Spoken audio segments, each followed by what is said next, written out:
প্ৰিয় বন্ধুসকল প্ৰথম খবৰটি হৈছে দল খোলাৰ বাবে অখিল গগৈয়ে বিচাৰিছিল 10 কোটি ধন নোপোৱাৰ বাবে AIUDF-ক কয় সাম্প্ৰদায়িক ক'লে আমিনুল ইছলামে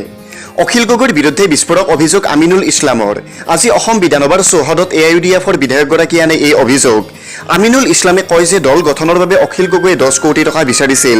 টকা নোপোৱাৰ বাবে মহাজোঁটৰ অংশ লোৱা নাছিল ৰাইজৰ দল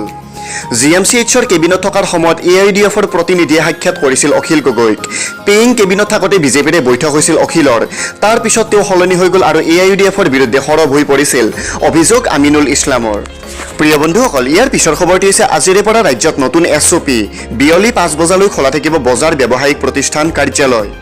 ৰাজ্যৰ কোভিড পৰিস্থিতি ধাৰাবাহিকভাৱে উন্নত হোৱাৰ পৰিপ্ৰেক্ষিতত হ্ৰাস কৰা হৈছে সান্ধ্য আইনৰ সময় সোমবাৰে প্ৰকাশ কৰা নতুন SOP অনুসৰি আজিৰ পৰা ৰাজ্যত সন্ধিয়া 6 বজাৰ পৰা পুৱা 5 বজালৈ বলবৎ হ'ব সান্ধ্য আইন মঙলবাৰৰ পৰা দোকান পোহাৰ ব্যৱসায়িক প্ৰতিষ্ঠান চৰকাৰী বেচৰকাৰী কাৰ্যালয় আদি বিয়লি 5 বজালৈ খোলা ৰাখিব পাৰিব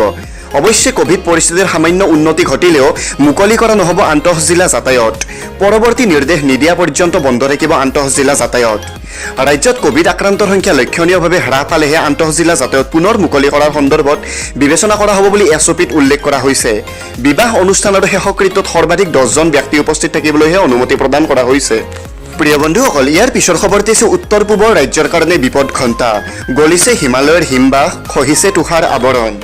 শিল্প বিপ্লৱৰ পিছত মানৱ জাতিৰ প্ৰকৃতিৰ ওপৰত চলা নিৰন্তৰ নিৰ্মম অত্যাচাৰে বিপদ ঘণ্টা নমাই আনিছে উত্তৰ পূবৰ ৰাজ্যকেইখনলৈ কেৱল উত্তৰ পূবেই নহয় হিমালয়ৰ পাদদেশৰ গোটেইকেইখন ৰাজ্য ব্যাপকভাৱে ক্ষতিগ্ৰস্ত হ'ব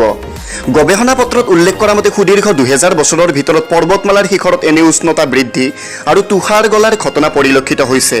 মানৱৰ ক্ৰিয়াকৰ্মৰ ফলত বায়ুমণ্ডলৰ বৰ্ধিত এঙাৰ গেছ আৰু ট্ৰপোস্ফিয়াৰত বৰ্ধিত ওজন গেছৰ কাৰণে এনে বিপদসংকুল পৰিৱেশৰ সূত্ৰপাত হৈছে বুলি গৱেষণাত উল্লেখ কৰা হৈছে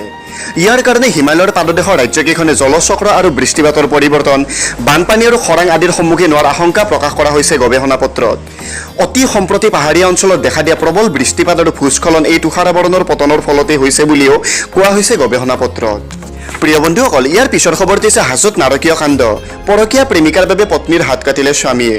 অবৈধ প্ৰেমিকাৰ বাবে স্বামীয়ে কাটিলে পত্নীৰ হাত অবৈধ প্ৰেমিকাৰ লগত যোগাযোগ বন্ধ কৰিব দিয়াৰ বাবে পত্নীৰ হাত কাটিলে স্বামীয়ে পত্নী থকাৰ পিছতো অবৈধ প্ৰেমিকাৰ সৈতে সম্পৰ্ক চলাই গৈছিল লম্পট চলেমান আলীয়ে হাতত খপিওৱাৰ উপৰিও পত্নীৰ সৰ্বশৰীৰত চলালে নিৰ্মম অত্যাচাৰ উপায়ন্তৰ হৈ মহিলাগৰাকী ওচৰ চাপিছে হাজো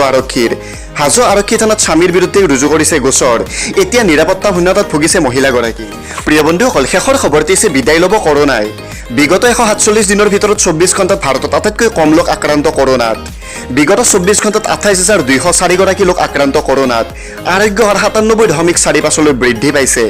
বৰ্তমানত 3,88,508 গৰাকী লোক চিকিৎসাধীন হৈ আছে ভাৰতত প্ৰিয় বন্ধুসকল ভিডিঅ'টি যদি ভাল লাগিল লাইক কৰিব শ্বেয়াৰ কৰিব আৰু এনে ধৰণৰ খবৰসমূহ পলকতে পাই থাকিবলৈ আমাৰ এই চেনেলটো নিশ্চয় ছাবস্ক্ৰাইব কৰিব থেংক ইউ